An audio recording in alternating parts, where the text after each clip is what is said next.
Sejam todos bem-vindos para mais um episódio de Apenas um Lacan Latino-Americano. O que a gente faz aqui? A gente estuda uma análise lacaniana do discurso. É uma proposta que eu tenho que, a partir da leitura dos seminários 16 e 17, seria possível extrair um tipo de clínica muito singular do Lacan, que seria o que eu estou apelidando de uma psicanálise lacaniana do discurso.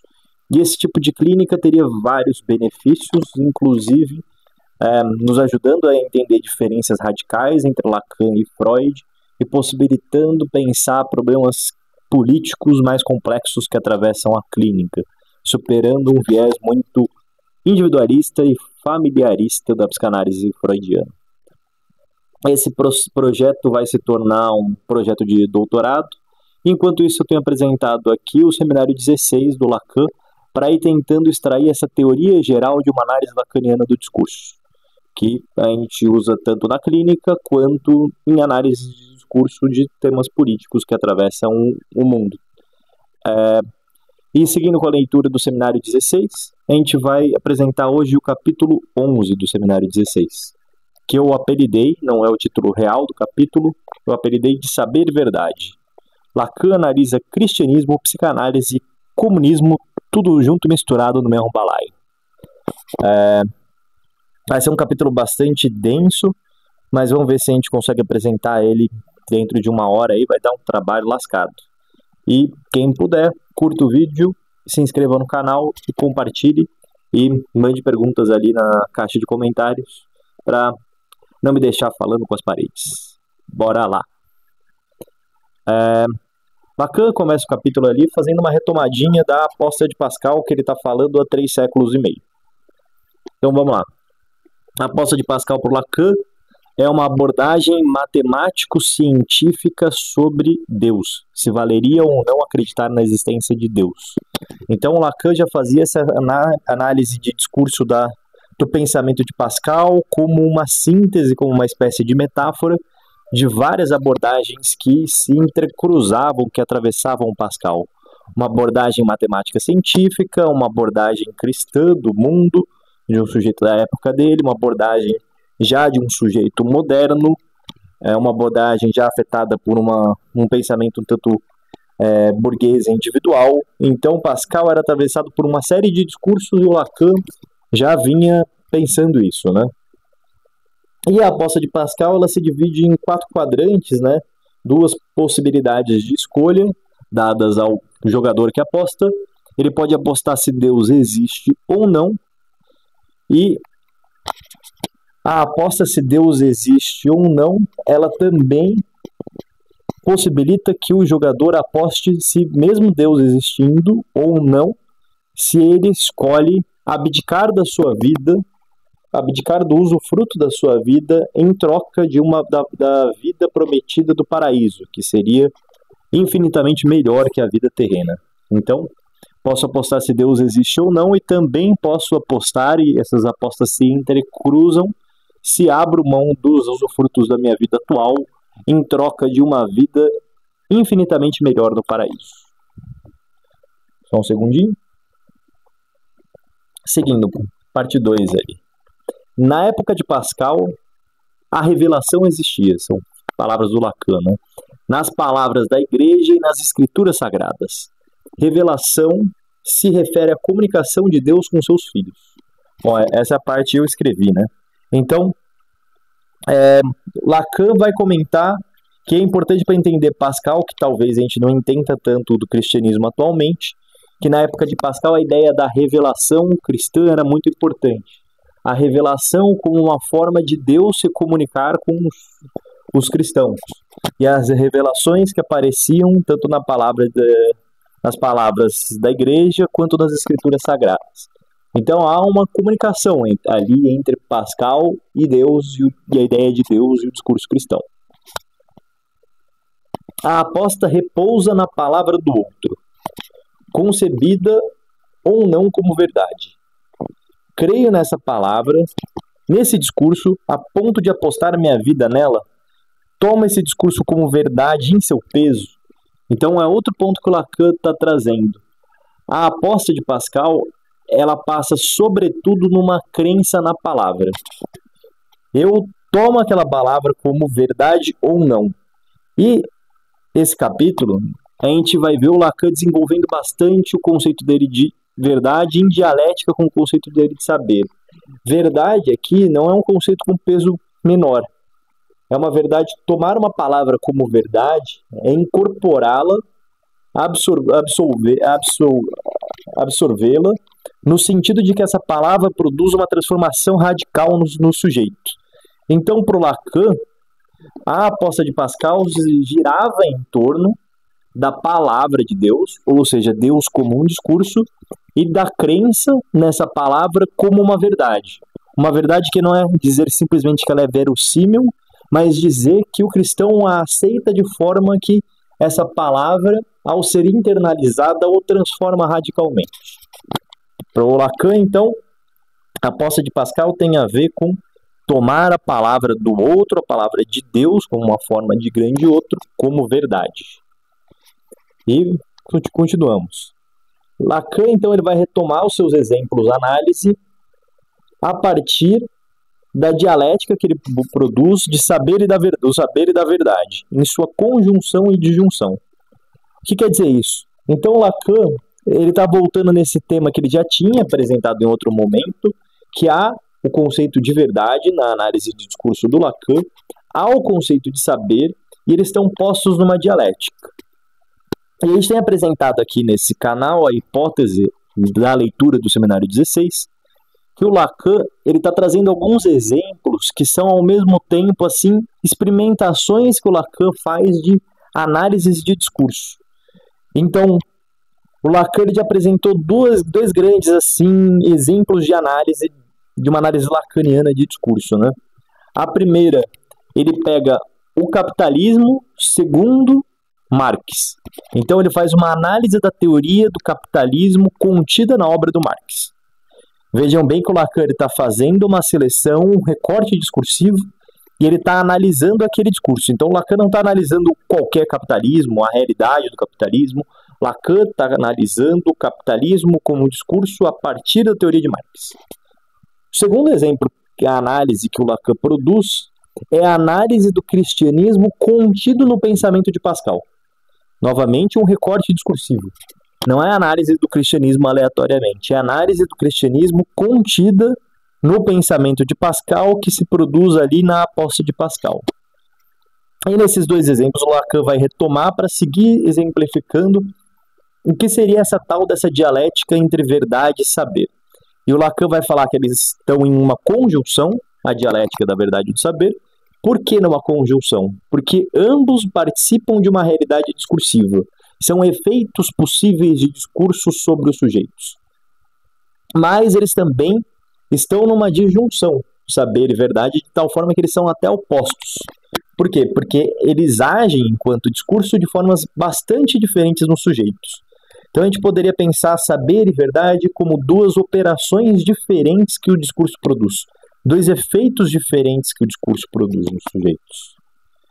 E então, seguindo esses exemplos que o Lacan vai retomando, a gente vai apresentar, né, a gente vai seguir a apresentação do que seria então um conceito de verdade e como ele se colocaria nessa dialética com o saber. Lacan então retoma um ponto essencial da teoria da verdade dele, que seria presente no artigo A Coisa Freudiana, que está lá nos escritos. E lá na Coisa Freudiana, o Lacan fala, a verdade fala. A verdade fala. Então, o que seria esse a verdade fala? Obviamente que a verdade tem uma estrutura de discurso e que ela se revela simbolicamente. Ela se faz ouvir simbolicamente. A palavra pode assumir uma função quase religiosa de produzir uma crença que se incorpora e transforma o sujeito, tal qual na religião. Então Lacan não está trazendo esse exemplo da religião à toa, né? Ele está tomando a religião como exemplo de como palavra, de como o discurso pode ter um efeito tão radical no sujeito de fazer ele incorporar uma crença que se torna um sentido de mundo assim muito efetivo na forma como ele interpreta o mundo E não só se torna uma forma de interpretar o mundo, como transforma a forma como esse sujeito pode viver a própria vida. Isso tem muito a ver com o que o Lacan está chamando de verdade. Então, verdade é um discurso, e é um discurso que age como algo que se incorpora e transforma o sujeito. E daí o Lacan descreve que ele disse, eu, a verdade, falo. Ou seja, ele está pondo a verdade para falar. A verdade, ela nos lança mensagens. A verdade é algo que a gente escuta e que nos domina, nos afeta. Tem uma estrutura de discurso e produz efeitos específicos de discurso, escrevi lá, né? Eu, a verdade, falo, não para lhes dizer a verdade. O que parece um trava-língua, né? Mas o Lacan está dizendo que a verdade fala, mas não para lhes dizer a verdade, para se separando do conceito de verdade dele, a ideia de verossímil, de verossemelhança, de verdadeiro. O Lacan não está falando de verdadeiro, curiosamente, quando ele fala sobre o conceito de verdade. E ele também não está falando de um verdadeiro que seria único. 2 mais 2 é igual a 4. A árvore tem folhas verdes. Não é sobre isso, sobre um conceito uno de verdade. Porque a gente vai ver que as verdades elas são produzidas e são dependentes dos discursos dos quais elas provêm. Então há uma verdade, por exemplo, no discurso do marxismo. Há outra verdade no discurso da aposta de Pascal. Verdades são produtos de discursos, elas não são em si, uma verdade em si que está aí já dada no mundo para ser descoberta. E também verdades, elas são múltiplas de acordo com os discursos que estão atravessando e dando sentido à realidade. Então, guardem isso. Verdade não tem a ver com o sentido verdadeiro, que a gente está coloquialmente. Lacan está subvertendo o sentido da verdade. Quanto ao que ela diz, ela a verdade, né? Quanto ao que ela diz, vocês é que têm que se haver com isso. Então, se o que a verdade diz é ou não verdadeiro para um sujeito, cabe ao sujeito se haver com aquilo. Então, ou seja, a verdade ela não é algo dado, ela é algo que também se interpreta e se incorpora ou não se incorpora para um sujeito. Não necessariamente um discurso produz efeitos de verdade em duas pessoas diferentes. Um discurso pode produzir efeito de verdade numa pessoa, e a gente vai tentar ver o que quer se dar desse efeito de verdade, e pode não produzir efeito de verdade em outra. Então, por isso que o Lacan diz que cabe ao sujeito se haver com isso. Se aquele discurso o toca como uma verdade, digamos assim. E, seguindo ali, Lacan passa a usar o exemplo de análise de discurso da aposta de Pascal. E o exemplo da análise do capitalismo, segundo Marx, alternadamente, para demonstrar sua dialética saber e verdade. Então a gente dizia que o Lacan tem esses dois exemplos, análise, né? E agora ele vai fazendo um boloco no texto ali do capítulo 11, a gente vai tentar trazer uma linha sobre isso, mas ele vai trazendo esses exemplos misturados para ir apresentando essa dialética saber e verdade. Daí o Lacan começa dizendo, a verdade fala com toda a força. Percebe que o Lacan, se ele está recusando ao conceito de verdade dele a ideia de verossemelhança, de verdadeiro, ele está associando o conceito dele de verdade à força, a poder. O que será que isso quer dizer, né?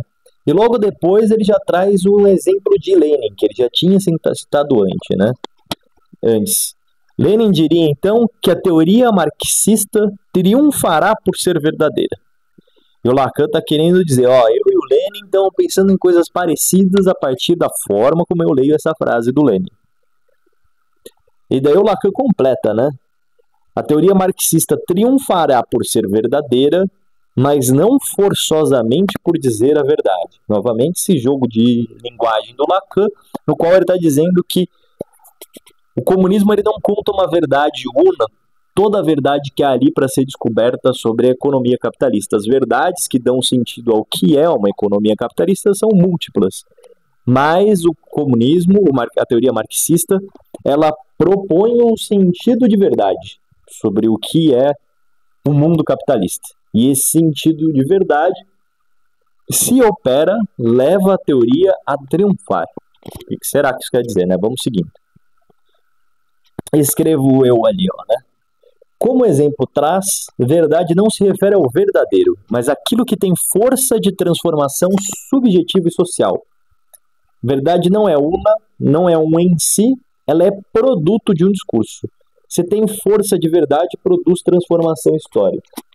Então a gente já vai vendo que o conceito de verdade do Lacan, ele faz muito mais referência ao poder de transformação que uma ideia tem.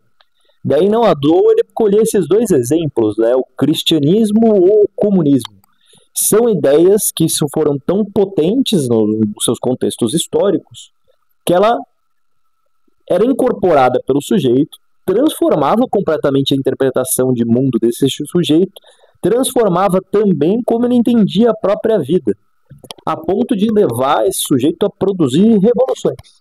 Tanto revoluções no sentido de transformar completamente seu hábito a se converter ao cristianismo, quanto revolução no sentido de transformar completamente a forma como se entende enquanto agente político, no exemplo aí do comunismo, né? Então, para o Lacan, verdade é aquilo que promove transformação histórica, seja em uma subjetividade, seja em um campo social. Ela é ao mesmo tempo subjetiva e social. Ela transforma subjetivamente e socialmente. Daí, a teoria marxista terá potência de verdade. Ela transformou tanto sujeitos quanto formas sociais, organizações sociais. E eu sigo explicando isso, né? Verdade, então, não parece se referir ao verdadeiro em si, mas ao poder de transformação social e subjetivo de uma ideia. O que faz todo sentido no estruturalismo lacaniano, que rompe com a correlação entre ideia e coisa em si como índice de verdade. Se tal correlação entre ideia e coisa em si como índice de verdade se torna impossível, uma ideia é verdade quando tem poder de transformar o mundo e o social. Por exemplo, a bomba atômica, uma ideia que transformou completamente a forma como seres humanos interagiam e pensavam em guerra, em autodefesa. O comunismo, o cristianismo, a própria psicanálise. Ela produziu transformações sociais intensas de 1900 para cá. Então, percebam, por que o conceito de verdade do Lacan não é o conceito de verdadeiro na linguagem comum? Porque toda a teoria da linguagem do Lacan, ela vai contra uma forma como a gente habitualmente entende o que é verdade. A teoria do estruturalismo do Lacan, ela surge como uma ruptura contra a teoria da representação. E a teoria da representação trazia que uma coisa, uma asserção, por exemplo, ela é verdadeira se ela traz uma correspondência inequívoca entre a ideia e a realidade em si. Por exemplo, se eu digo que isso aqui é uma caneta, isso aqui de fato é uma caneta, a minha asserção, como vocês podem ver, é verdade, porque entre a ideia e a coisa tem completa correlação. A teoria estruturalista do Lacan, ela rompe completamente com essa ideia. Não há mais relação entre palavras e coisas, porque as palavras funcionando como cadeia significante, como estrutura de linguagem, elas recobrem completamente como uma teia todo o mundo humano e a gente perde completamente a capacidade, a possibilidade de acessar coisas em si, realidades como coisas. A gente não percebe, mas a gente vive num mundo completamente de linguagem. É como se a gente vivesse a Matrix. O exemplo do filme vem bem a calhar aqui. Então, se não há mais a possibilidade de que a verdade seja a representação palavra e coisa, porque palavras só se referem a outras palavras na teoria do estruturalismo, significante se refere a significante para produzir sentido, nunca a coisa. É a partir das articulações significantes que sentidos se dão, e a gente confunde isso como a partir de uma relação com coisas em si. Então, se não há mais essa correspondência como índice de verdade, o Lacan, então, tem que inventar um outro conceito de verdade. Há palavras, há significantes que operam transformações radicais nos sujeitos e há outras que não. Eu estou falando um monte de baboseira aqui, talvez ninguém saia afetado por isso. Freud falou algumas montes de baboseiras, algumas coisas incríveis em 1900, e todo mundo saiu afetado por isso. Todo mundo já ouviu falar do cara. Então tem palavras que têm potência de verdade, outras não. Percebam que verdade escorrega da verossemelhança para um lugar de poder, de transformação. E seguimos lá. Depois o Lacan retoma, novamente nessas misturas que o Lacan está fazendo dos exemplos dele, né, da análise sobre o marxismo e da análise sobre a posse de Pascal, ele retoma o conceito, a analogia que ele fez entre o conceito de mais-valia e mais de gozar.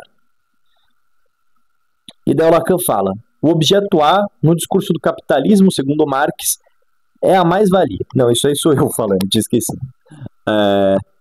Então o Lacan ele retoma que ele fazia uma associação entre a teoria dele e a teoria do Marx a partir de uma analogia entre o conceito de mais-valia e o mais de gozar. O que seria isso? Lacan está dizendo que o mais de gozar é o conceito de objeto A do Lacan, né? Que um discurso tal qual o capitalismo, mas tal qual o cristianismo também, ele também vai fazer essa associação, né? Digamos assim que discursos, eles incidem sobre subjetividades, eles incidem sobre corpos, eles incidem sobre maneiras de viver e eles determinam como o sujeito deve ou pode viver e usufruir da vida a partir de determinado discurso. Então, curiosamente, o objeto A, na teoria dos discursos do Lacan, é o sujeitinho tomado por um discurso. E o que o Lacan vai falar que há sempre uma redução de usufruto da vida em sua multiplicidade quando um discurso toma um sujeito. No caso do capitalismo, segundo Marx, essa redução da vida teria um nome, a mais-valia. E o Lacan fala que o cerne da mais-valia é entender não só que o patrão ganha um lucro em cima do proletário, mas é entender que na mais-valia o proletário não tem outra escolha possível, então ele fica completamente à mercê de ter que escolher forçosamente isso, de ter que vender a sua força de trabalho por dinheiro. Mas o que é a força de trabalho dele? É o tempo de vida dele. Portanto, ele tem que necessariamente vender vida para poder ter um pouquinho de liberdade. Então Lacan vai dizer sobre tudo isso, né? O discurso do capitalismo, ele incide sobre a vida, ele incide sobre os corpos, reduzindo aquele corpo a uma mercadoria que tem que se vender para poder se usufruir nos cantinhos, nos fins de semana, por exemplo. Lacan faz uma análise parecida do cristianismo. O que é o cristianismo? Ele é um discurso que incide sobre a vida, propondo como o sujeito pode ou não pode usufruir do seu próprio corpo. Daí as ideias do pecado. O sujeito tem que submeter a sua vida devotamente a Deus para, por não ter usufruído de vários dos pecadinhos da carne na terra, poder usufruir da vida infinita no paraíso. Novamente, é um discurso impondo o sentido sobre a vida e o usufruto possível, o usufruto que se pode e que não se pode na vida. Daí o Lacan associar isso, essa incidência do discurso no corpo, ao objeto A. E chamar isso de mais de gozar. Que talvez pudesse ser pensado como um menos de gozar, né? Porque o cara só se ferra. E seguimos ali. Lacan vai, continuando no exemplo dele do marxismo, dizer, na teoria marxista, a verdade do capitalismo é o proletariado. E novamente a gente vai vendo da forma como Lacan está usando o conceito de verdade, que com certeza ele não está falando do verdadeiro, daquilo que tem aparência de verdadeiro. Porque não faria nenhum sentido dizer o verdadeiro do capitalismo é o proletariado. Uai, o que isso pode querer dizer? Mas faz todo sentido dizer, a partir da teoria do Marx, que é o proletariado que tem a potência de transformação no capitalismo, quando ele consegue, através da teoria do marxismo, se reconhecer como produtor de tudo. Sua força de trabalho é aquilo que produz tudo que há no mundo, portanto, ele tem potência de transformação social. A teoria do marxismo, então, ela tenta transformar o sentido de ser proletário para, ao invés de simplesmente submetido a uma lógica de exploração, para aquele que tem a potência de transformar, porque o proletário é aquele que tudo produz. Percebam? A teoria do marxismo tem o proletário como a verdade, porque tenta transformar o sentido de proletário a uma força revolucionária. E, novamente, o conceito de verdade vai parecendo muito com a ideia de transformação social ou de revolução. Uma ideia que, ao ser incorporada, produz transformação subjetiva num indivíduo e social, uma forma de organização política, de maior ou menor número.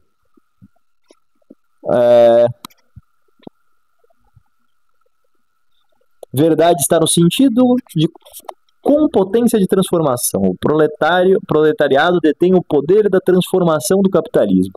Se adquirir consciência de classe, saberá que tudo produz, logo detém poder. Isso é verdade, daí o Lacan vai dizer de novo, né? É uma verdade. Percebam novamente que o Lacan não está dizendo de um conceito de uma verdade una, de uma verdade em si, de uma verdade imutável. Mas ele está dizendo que essa verdade ela é produto do discurso. Qual o discurso? A teoria marxista do Marx. Se não fosse para a teoria marxista, não haveria esse conceito de verdade. Não haveria essa proposta de uma verdade, de que o proletário é uma força revolucionária. Isso é uma invenção, digamos assim, da teoria marxista. Uma verdade produzida pela teoria marxista, que passa a dar sentido ao proletariado como potência de transformação. E Lacan continua. É da consequência revolucionária dessa verdade que parte a teoria marxista. Da consequência revolucionária dessa verdade que parte a teoria marxista. E daí o Lacan parece apresentar uma ideia assim, um tanto circular. O marxismo funda essa potência revolucionária no interior de sua teoria. Mas o marxismo também se funda como um movimento político a partir dessa potência revolucionária que ele mesmo fundou. Então é circular. O marxismo funda, através da sua teoria, uma potência revolucionária e também se funda como movimento político por ter fundado, teoricamente, essa potência revolucionária do proletariado. E o Lacan segue dizendo, o marxismo vai mais longe, cria também a teoria do capitalismo. Proletariado, o que quer dizer?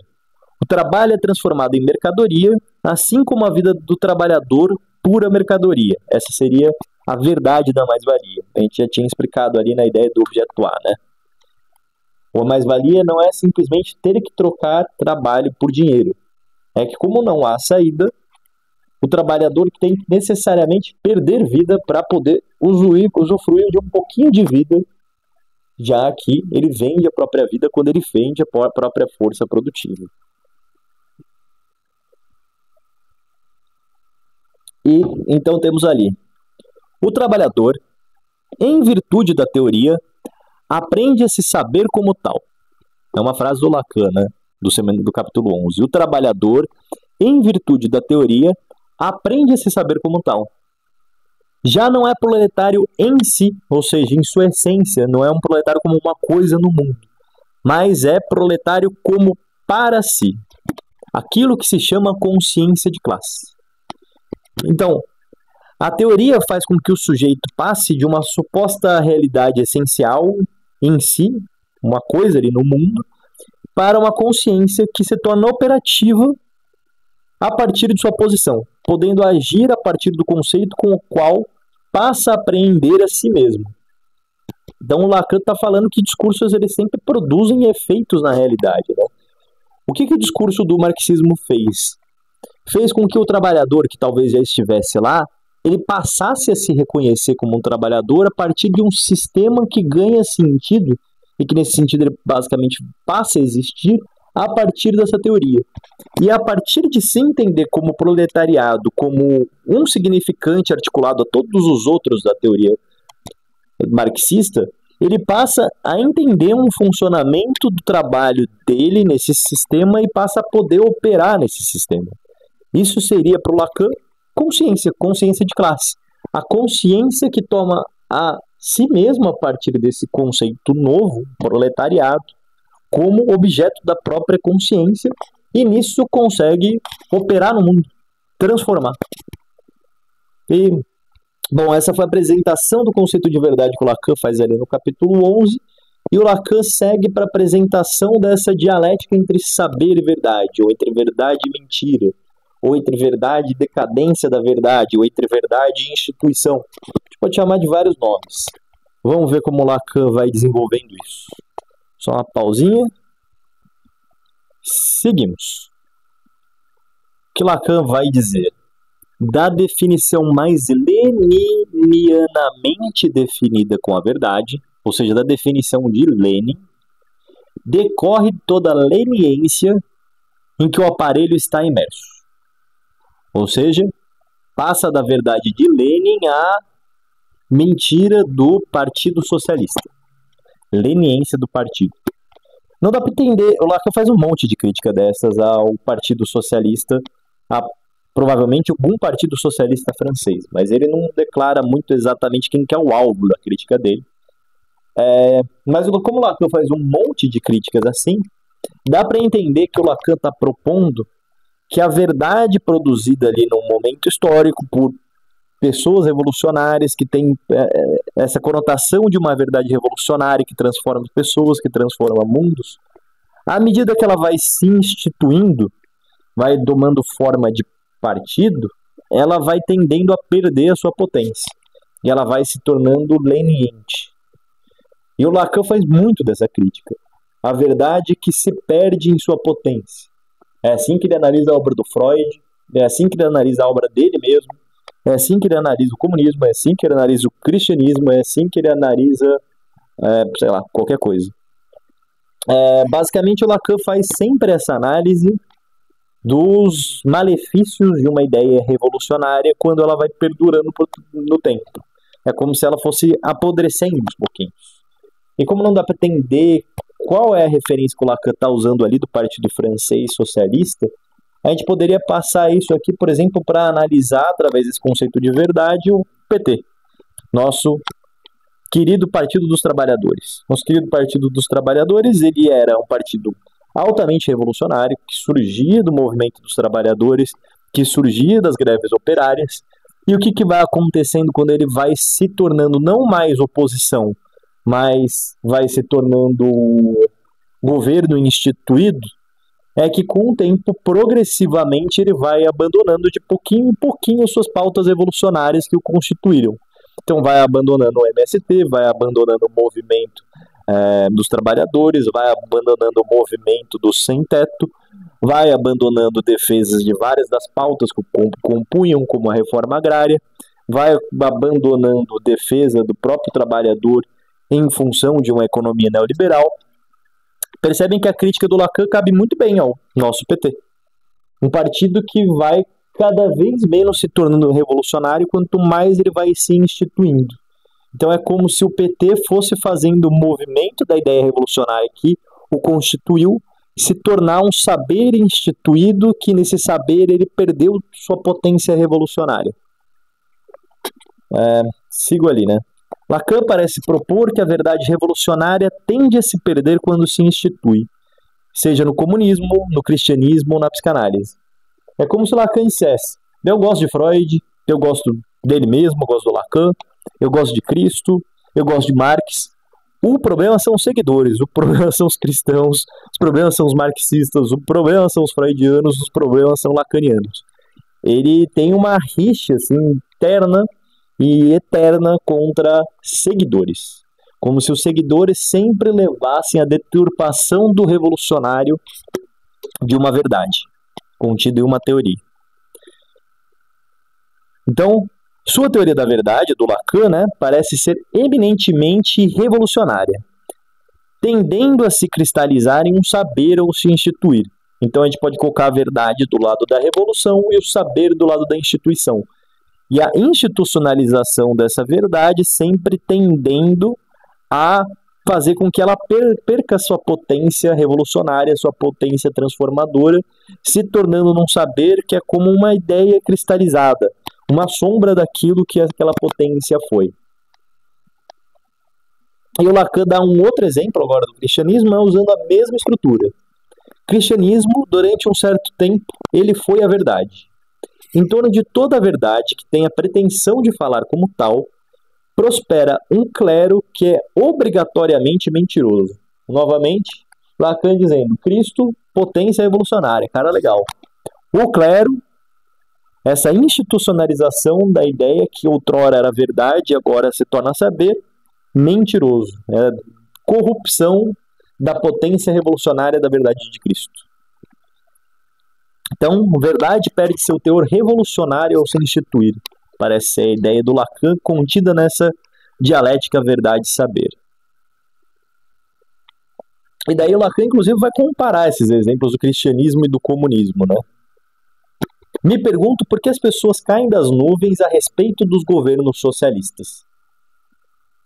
A gente pode pensar que essa análise política do Lacan é bem pobre, né? Porque quando ele vai analisar os movimentos socialistas, ele tira do contexto um monte de coisa, tira as disputas internas de poder, tira as disputas geopolíticas de poder, desconsidera os avanços que o comunismo conseguiu produzir nas lutas sociais e apenas diz isso muito superficial, né? Porra, a ideia lá inicial era mó boa, mas perdeu a sua potência. Claro, né? Se você não analisar as conjunturas históricas que fizeram ela perder potência, tudo parece que simplesmente perde potência com o tempo e nos resta aceitar a porcaria que virou. Mas, francamente, não dá para esperar do Lacan assim, análises políticas muito bem posicionadas. O Lacan, ele foi um conservador e um isentão assim, na vida dele. Mas, de todo modo, dá pra gente ir entendendo o que o autor quer dizer, né, com as problemáticas que ele está colocando. Dá pra gente, a partir do exemplo aí, que me parece uma análise mal feita do socialismo, entender essa dialética verdade-saber que o Lacan está propondo. Da mesma forma que ele estava propondo na igreja cristã, da mesma forma que ele está propondo na igreja que é a própria psicanálise. Outra frase ali do Lacan. Pérola da mentira, secreção da verdade. Por que o Lacan chama a mentira de uma pérola? Novamente, percebam a ideia de uma cristalização. A mentira é uma cristalização do que outrora teve o poder revolucionário da verdade. Então, daquilo que era pura transformação daquela verdade, resta um cristalzinho. Uma coisa que ficou dura, opaca, igual a si mesmo, que se mantém. E Lacan continua. O serviço do campo da verdade leva necessariamente à mentira. Dá um trabalho gigantesco. Mas o trabalho das citações da igreja ou da igreja comunista leva à mentira. Então há a verdade, há aqueles que trabalham em torno dessa ideia que é a verdade. O problema é que quanto mais você fica trabalhando numa ideia que era verdade, ela parece que para o Lacan vai inevitavelmente perdendo a sua potência, e esse trabalho todo, que é um trabalho danado, dá muito trabalho, ainda assim parece que tende desgraçadamente à deturpação da própria potência da verdade inicial. Isso Lacan já fala que é o trabalho das citações. Então a gente pode pensar isso tanto em Freud, quanto em Lacan, quanto no cristianismo, quanto no marxismo. A tentativa de manter ao longo do tempo a palavra de verdade emitida por Cristo, Marx, Freud, ela vai nesse trabalho de citação caindo numa repetição que vai se tornando infrutífera. Perceba, quanto mais se repete o gênio, mais ele vai se tornando infrutífero, instituído. E, sobretudo, mais ele vai caindo num lugar que é um discurso de mestria, onde parece que se repete aquilo que o mestre disse apenas porque o mestre disse, não porque a ideia foi muito abordada por uma crítica rigorosa que produziu uma transformação do sujeito. Mas o negócio vai caindo num lugar de mestria que é um tema muito danado para o Lacan, um tema que o Lacan odeia, a forma como o saber de um teórico vai caindo num lugar de mestria que ele chama imbecil. Seguindo ali na nota, novamente a repetição ou a institucionalização de uma verdade tende para Lacan a perder seu efeito de verdade revolucionária.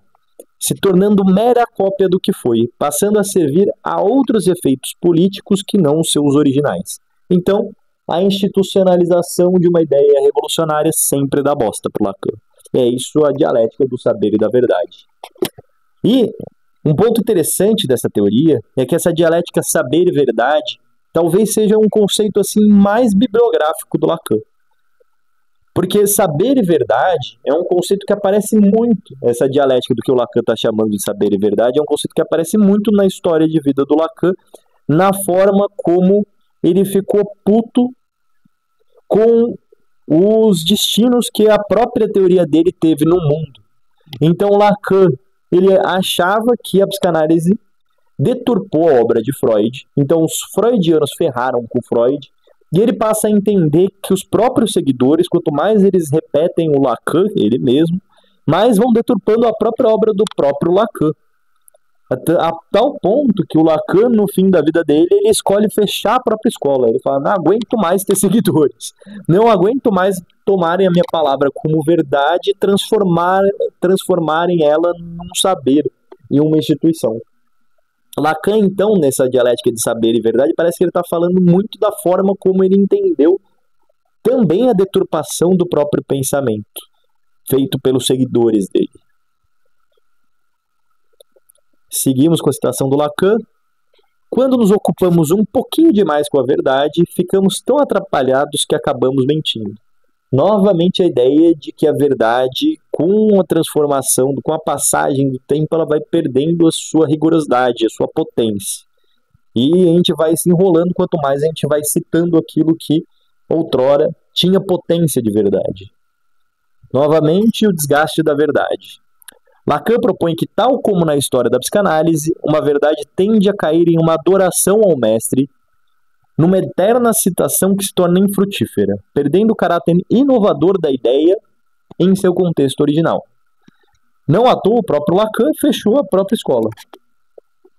Os débeis mentais é também uma palavra que o Lacan usa bastante quando ele está falando aí dessa deturpação da verdade. Os débeis mentais a gente pode entender como um apelido carinhoso que Lacan dá aos seguidores, a todos eles, inclusive os seguidores dele mesmo. Lacan não cessa de xingar os próprios seguidores. Né? E eu concluo ali, né? É uma teoria muito bibliográfica, que se mistura à vida de Lacan. Como ele interpreta a deterioração da teoria freudiana e de sua própria teoria, que cai em um discurso de mestre, onde os autores são repetidos, mas não criticados rigorosamente. E ali, os débeis mentais de novo, né, os seguidores, a relação dos débeis mentais com a configuração que nos interessa, ou seja, que interessa aos analistas. Me parece que o Lacan está pensando como tentar bolar uma forma que os seguidores não deturpem a verdade. Não deturpem a verdade nesse ato de repetição, de citação, de tomar a palavra do mestre como palavra de mestre e fazer com que ela vá perdendo potência. E essa é uma temática que interessou muito Lacan, né? Como produzir uma escola que não tivesse seu teor de verdade deturpado ao longo do tempo. E a moral da história é meio triste. Lacan chega à conclusão que ele não consegue inventar uma forma de fazer uma organização política, uma organização social, uma organização de uma transmissão da psicanálise que funcionasse. Ele basicamente desiste e fecha a própria escola antes de morrer. Então, isso não quer dizer que não haja uma forma de não ver a verdade se deturpando ao longo do tempo. O que a gente sabe nessa teoria um tanto bibliográfica do Lacan é com certeza ele não conseguiu encontrar um jeito. Só mais uma pausinha e vamos para o subcapítulo 3. Falei que ia dar um trabalho danado.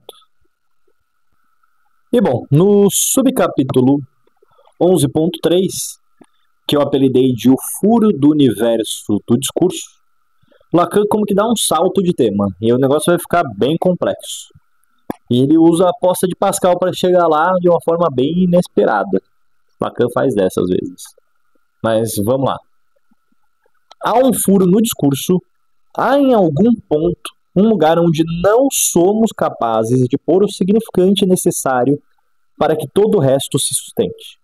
Então Lacan está propondo essa teoria da estrutura do próprio Lacan, né? A estrutura é furada, tem um objeto A ali como uma falta que propõem que essa estrutura simbólica ela é incompleta, ela é inconsistente. Daí o Lacan vai dizer: Pascal havia acreditado que o significante Deus poderia funcionar como um significante que sustenta toda a cadeia como uma cadeia completa, una, consistente. Funcionar como um discurso sem furo. De Deus provém todo o saber do mundo, proviria todo o saber do mundo que seguirá funcionando segundo sua vontade, vontade de Deus. Para Lacan, Deus é uma ideia de um discurso sem furos, sem determinações, sem inconsistências, sem contradições. Então é como se o Lacan estivesse dizendo que há duas epistemologias de mundo assim que tiveram um corte ao longo da história da humanidade. Havia uma epistemologia que entendia o sentido do mundo como um todo fechado, ordenado. E a ideia de Deus como onisciente, como o arquiteto do trem, traz muito essa ideia de um discurso sem furo, de um universo uno, completo, sem inconsistências. E a teoria do Lacan, por outro lado, ela vai para uma ideia de que a estrutura ela é furada, ela tem a sua inconsistência interna, que ele pensou ali com Gödel em outro momento desse capítulo, que ela tem sua incompletude, que ele pensou com Russell e os paradoxos de Russell em outro momento desse capítulo. E Lacan, então, ele volta a trabalhar a dialética do que seria a estrutura significante, o universo da linguagem, o universo dos discursos, e do o objeto A. Vamos lá. O universo do discurso. Deus é a ideia de que discursos fazem formam um todo fechado sem furo, como na ideia da onisciência de Deus. E daí o Lacan diz: esse Deus inerradicável não tem outro fundamento senão ser a fé depositada no universo do discurso, o que de certo não é pouca coisa. E eu pontuo ali: acreditamos que o mundo é como uma grande máquina, que tem a sua verdade já dada a ser descoberta, e a gente acredita nesse universo de discurso como um ato de fé. E o que o Lacan está propondo? E se a própria razão for ela mesma inconsistente? Então, vejam bem, Lacan está, através da ideia de Deus, criticando uma epistemologia clássica, que faz parte ainda do nosso mundo muito menos, mas que fazia parte da ideia do cosmos ordenado ali que a gente vê na obra do Poiré, e que estaria contido na ideia de Deus, né? A ideia de um mundo que tem todo o seu sentido já ordenado, tem toda a sua verdade já dada, e ele teria sido como que escrito por Deus. Então, o Lacan vai falar que a ideia de Deus é um discurso que se sustenta a partir de um ato de fé, de uma crença, de que haveria um sentido para toda essa porcaria aqui. Entenderam o que o Lacan está falando? É um ato de fé tomar um discurso como aquilo que diz: tudo aí no mundo tem um sentido. E se essa porcaria não tiver sentido? E se a razão for ela mesma inconsistente? Essa é a provocação que o Lacan está jogando. E daí o Lacan volta para a aposta de Pascal para trabalhar esses temas, que é uma volta um tanto inesperada. Se Deus joga como o sujeito na aposta de Pascal joga como o objeto A. E o sujeito que aposta, ele pode apostar a própria vida. Se ele está apostando a própria vida, a vida já não mais o pertence. Foi apostada. Foi apostada o usufruto da própria vida. Ele se nega a usufruir da própria vida, apostando ela pela ideia de Deus, que o promete o paraíso. E se a promessa de Deus for verdade, e a vida dele tendo sido devota a Deus, dada a Deus, dedicada a Deus, o sujeito após a morte se reencontrará com esse o paraíso em sua infinitude completa. Então, abro mão dessa vida aqui, mas eu vou me reconectar com o sentido de todo esse cosmos. Vou me reconectar com o paraíso em sua infinitude. Seremos um só. Uma segunda possibilidade da aposta de Pascal é: o sujeito pode apostar contra a existência de Deus, descompletando essa suposição de unidade, recusando não só Deus, mas a ideia de completude que carregaria, e manteria através disso um furo. Então seria como 1 menos A. E na outra que a gente tinha lido seria como 1 mais A. Eu me completo na ideia de 1, tal qual o A quase desaparece e fico um só com a ideia de Deus quando eu morro e vou para o paraíso. Eu renego qualquer colocação de dúvida desse cosmos ordenado, onde tudo tem um sentido, tudo está inscrito e tudo está na mão de Deus. A outra possibilidade, que o Lacan vai chamar que é o 1 menos A, então um A descompletando esse 1, o sujeito aposta contra a existência de Deus, descompletando essa unidade, recusando não só Deus, mas a ideia de completude carregaria, promovendo um furo no discurso. Não recuso apenas acreditar em Deus. Recuso acreditar na existência de um universo completo. O recuso a partir de minha própria vida. O que o Lacan está falando? Então, na aposta de Pascal, e vamos lembrar que isso aí era 1600, e o Lacan está dizendo que é um período assim marcante, porque é um período assim de corte, de revolução da forma de conceber o humano. O Pascal, ele é estranhamente um pouco clássico, ele tem um pé no clássico e um pé no moderno. Esse pé no clássico seria esse lado que apostaria sim na existência de Deus. E apostar sim na existência de Deus não é só apostar na existência de Deus, mas é sustentar, com o preço da própria vida, a ideia de que o mundo é um cosmos ordenado e que tudo está escrito e tudo está na mão de Deus que sabe tudo. Então, ele sustenta, ele se faz um com essa ideia. Ele dá sustentação a essa ideia de estar tudo na mão de Deus. A outra possibilidade, digamos, o lado moderno do Pascal, diria: eu me recuso a essa ideia de estar tudo escrito, está tudo na mão de Deus, há um Criador onisciente, e ao recusar isso, eu recuso a existência de um discurso que faça universo, que seja uma totalidade completa. E ao fazer isso, a própria subjetividade fura o discurso da completude, faz com que o universo do discurso seja incompleto.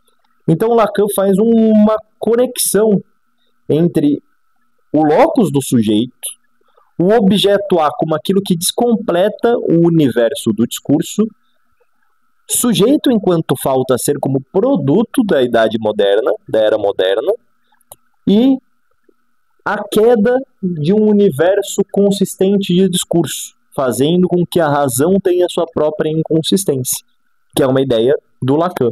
O Lacan está desse lado. Então perceba esse salto maluco que o Lacan dá. Ele estava falando de aposta de Pascal, mas na verdade o que ele estava falando é sobre duas epistemologias contraditórias. A epistemologia clássica, segundo Poiré, de um cosmos todo ordenado, de uma ideia, de uma crença que sustentava um sentido de mundo completo, versus a epistemologia do sujeito moderno, que o Lacan chama falta-ser, de um sujeito que surge como questão: qual que é o meu lugar nessa terra, quem eu sou, qual que é o sentido disso tudo. E esse sujeito que surge como falta-ser, ele também produz a queda de um cosmos ordenado, a queda de um universo de sentido que seja completo e consistente. Então Lacan queria falar sobre isso, que é um tema absolutamente lacaniano, e ele deu essa volta toda no Pascal, exatamente por dizer que o Pascal estava um pé cá e um pé lá, e exatamente por isso que ele estava pensando na própria aposta de Pascal. Se ele tivesse nascido, sei lá, 200 anos antes, talvez ele fosse só mais um crente que seguia a ideia de Deus fervorosamente, mas o Pascal o faz, ele se torna um cristão fervoroso, ao mesmo tempo que ele já tem um pé na modernidade. Esse é o interesse do Lacan. E vamos lá, voltando para a nota. A aposta é sobretudo na crença ou na recusa do um completo. Esse um completo que teria na ideia de Deus uma representação. E essa aposta usa a própria vida como aquilo que se aposta. A forma como eu concebo ou não a linguagem como um completo ou como furada determina a forma como eu me entendo como sujeito também. Sujeito de um cosmos ordenado ou sujeito enquanto falta ser, o sujeito da modernidade, o sujeito como questão. Então, o sujeito clássico versus sujeito moderno, ele se rompe também na forma como se dá um sentido ao discurso como universo ou como furado. Um monte de trava-língua. O um não se faz sozinho. A questão é saber que relação tem com o eu. E com o eu ele não está falando só de uma individualidade, ele está falando da subjetividade de uma época. Então, há uma correlação entre a forma como se concebe a linguagem, como furada ou como completa, e a forma de subjetividade dessa época, como sujeito clássico ou sujeito moderno. Se um existe, se Deus existe, se o cosmos, se existe cosmos ordenado, tudo já está definido o meu lugar na vida, já está definido o meu futuro, já está definido o meu destino. Minha diferença se nega a um. Para que minha diferença se mantenha, tenho que furar um. A grande aposta era manter ou não a própria diferença em relação a um. Fazer um ou fazer um menos A. O A descompletando a possibilidade de universo. Unidade. É o A, na medida em que sou eu que me represento, em que ali eu jogo contra, e precisamente contra esse universo, que será um, se quiser. Mas eu, quanto a mim, sou a mais. Percebam novamente, né? O Lacan está falando que a subjetividade de uma época e a forma como se entende cosmos ordenado ou estrutura de linguagem inconsistente, elas são codependentes. A aposta de Pascal está nesse momento histórico entre a queda do cosmos ordenado e a aparição da individualidade moderna. Então daí a ideia da aposta, né? Ele consegue se conceber como um pé cá e um pé lá. E seria uma decisão individual se reconhecer como um pé cá e um pé lá. O Pascal ele ainda se faz um cristão fervoroso, mas ele já não está completamente tomado por uma ideia de um cosmos ordenado, de uma vida que tem um destino todo escrito. E daí o Lacan fala que então o Pascal está nessa divisão ali entre um versus um menos A, entre sujeito clássico e sujeito moderno. E essa relação do sujeito moderno como sujeito enquanto falta ser, relativo a uma estrutura de linguagem que é furada, que é incompleta, que é inconsistente, é um dos maiores temas do Lacan. E o Lacan representa esse furo na estrutura da linguagem, essa incompletude, essa inconsistência, no próprio conceito de objeto A. Conceito de objeto A que marca ao mesmo tempo o furo na estrutura da linguagem e a existência de uma subjetividade que é falta ser, que ela não tem uma carga ontológica, daí uma falta ser. Um sujeito que é multiplicidade, que se define e se constrói de inúmeras maneiras no universo significante. E olha como Lacan está falando exatamente sobre essa virada no tempo, né? A era moderna teve um começo como outras. E entender esse movimento de como Lacan entende esse corte na subjetividade e na epistemologia, na ciência, na compreensão de mundo, passa por entender Poiré. O Lacan está desenvolvendo uma teoria do Poiré aqui, né? Que é o epistemólogo favorito dele, né? E daí, então, depois disso, ele vai cair num monte de epistemologia lacaniana do significante. O que Lacan vai fazer? Ele vai seguir desenvolvendo essa ideia do furo na estrutura da linguagem, que ele já tinha apresentado pelo paradoxo de Russell, que ele já tinha apresentado pelo teorema de Gödel, que ele já tinha apresentado um pouco ali, de uma forma fugaz, na associação com o Fibonacci. Ele passa a desenvolver isso de novo, né? Vamos ver como ele faz isso. Então ele está desenvolvendo a relação entre uma estrutura da linguagem inconsistente, que tem o seu furo marcado pelo objeto A, e a subjetividade causada por essa estrutura de discurso que não faz não faz universo. Lacan vai lá, né? Voltando para a lógica do significante, porque a lógica matemática que ele produz deriva da estrutura significante dele mesmo. Lógica matemática, partindo da definição do significante como que representa um sujeito para outro significante. É um matema da teoria do significante do Lacan. O que caracteriza, o que fundamenta o significante não é, em absoluto, alguma coisa que lhe esteja ligada enquanto sentido, mas sim sua diferença, isto é, não alguma coisa que lhe esteja colada e que permita identificá-lo, mas o fato de todos os outros significantes serem diferentes dele. Sua diferença reside nos outros. É por isso que constitui um passo inaugural nós nos perguntarmos se desse grande outro nós podemos fazer uma classe, um conjunto, ou podemos fazer um saco, ou podemos fazer uma palavra um. Então Lacan está fazendo isso aqui, né? Trazendo que um significante ele tem o seu sentido dado não internamente, mas na diferença radical que esse significante tem com todos os outros significantes da cadeia. O que o Lacan coloca nesse matema.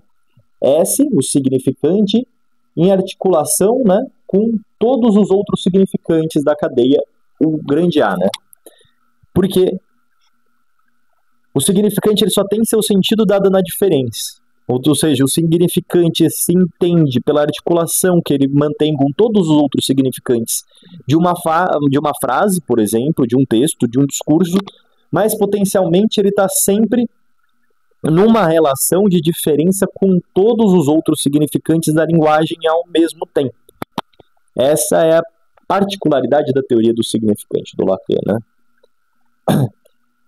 Então, o Lacan está falando que se poderia entender a estrutura da linguagem como um conjunto, uma classe que contém todos os significantes.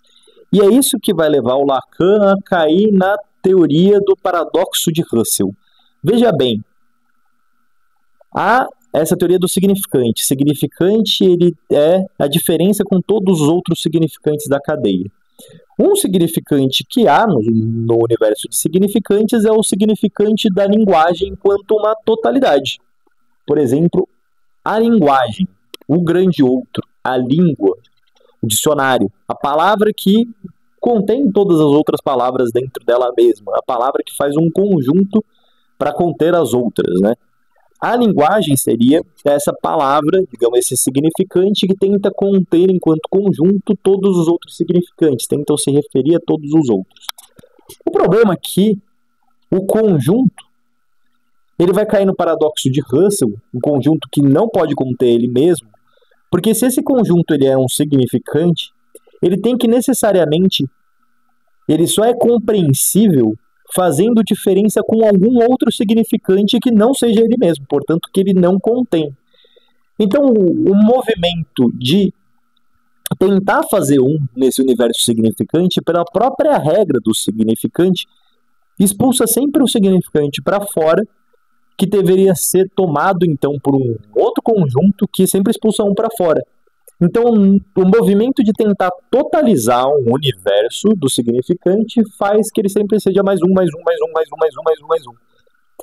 Daí o Lacan dizer que isso cai no paradoxo de Russell, né? E que esse movimento ele levaria ao movimento infinito de incompletude infinita. É como aquela ideia do catálogo que contém todos os catálogos dentro dele mesmo. Mas se esse catálogo é um catálogo, teriam que fazer um outro catálogo que contém esse catálogo, para daí sim poder ser o catálogo que contém todos os catálogos. Mas daí teriam que fazer um outro catálogo para conter o catálogo, um outro catálogo que contém todos os catálogos que contém a si mesmos para conter todos esses outros. Então, a tentativa de fazer um conjunto que teria todos os conjuntos dentro sempre cai na necessidade de fazer um outro conjunto que teria esse conjunto. Daí o paradoxo de Russell. É um monte de viagem do Lacan, mas ele está fazendo essa viagem com um objetivo muito concreto. dizer que a teoria do significante, a estrutura de significante, ela tem um parentesco com uma ideia de uma estrutura que tem que ser, por excelência, inconsistente e incompleta. Daí também porque o Lacan vai associar isso ao paradoxo de Russell, ou os teoremas de Gödel, né, sobre a inconsistência ou incompletude dessa linguagem que é a matemática. E daí, novamente, o Lacan pontuar a razão, ela mesma, como incompleta, como inconsistente. E o que o Lacan faz de novo aqui nesse capítulo é associar isso a Fibonacci, à escala de Fibonacci. E daí o Lacan vai partir daquele 1 menos A que ele desenhava, e ele faz uma conta como se fosse uma escala de Fibonacci. E o que o Lacan vai fazendo nessa escala de Fibonacci é somando o tema anterior, os dois anteriores para produzir o subsequente, vai nesse movimento como toda escala de Fibonacci. Mas como o Lacan parte de 1 menos a relação do número de ouro ela vai ser sempre constante enquanto uma constante A. E para isso tem que ver algum vídeo sobre a escala de Fibonacci, porque a escala de Fibonacci ela vai se construindo com um elemento sempre sendo a soma dos dois anteriores, mas a relação entre esse elemento e o próximo é uma relação de multiplicação ou de divisão sempre constante, que se chama um número de ouro. Mas como Lacan parte desse 1 menos A, essa relação que vai se estabelecendo na forma como ele desenha essa escala de Fibonacci, ela tem duas características. Dela ser infinita, que é uma ideia que interessa ao Lacan, né, nessa ideia de que a inconsistência, a incompletude tem um parentesco com a ideia do infinito, e ela também mantém uma razão entre cada vez que se tenta somar mais números a essa infinitude, a partir desse PG, dessa progressão geométrica de uma escala de Fibonacci, sempre se mantém uma escala de uma razão A. Então é como se o A fosse impossível de eliminar em cada vez que se tenta produzir uma completude, tendendo a coisa a ficar cada vez maior, mas sempre mantendo uma constante A como se fosse um número de ouro. Né? E daí nesse desenho que o Lacan fazia, né, de um conjunto, tentar fazer o conjunto de todos os conjuntos infinitamente, isso aqui seria infinito, né? Como uma grande espiral, como um grande cone, que você pode ver infinitamente caindo ou infinitamente subindo, mas sempre mantendo uma incompletude que ele chama de objeto A. Objeto A que ele vai chamar de a causa da subjetividade. A causa da subjetividade, porque a subjetividade, tal qual o Lacan coloca na sua teoria como de uma ontologia negativa, a falta ser, ela é dependente dessa estrutura furada do discurso. Falei que ia dar um trabalho lascado, mas é isso, gente. Eu passei um pouco mais rápido nessa parte do furo, que a gente já tinha apresentado em outras partes onde a gente trazia as lógicas do Lacan, e quem quiser ver isso pode buscar os outros vídeos do canal que a gente falava sobre Russell e Gödel, mas acho que a parte mais importante era trazer esses exemplos da dialética entre saber e verdade do Lacan, de como Lacan está fazendo esses conceitos operarem. O vídeo ficou um pouco mais longo hoje, mas é isso. Um grande abraço a todos e a gente se vê no próximo capítulo.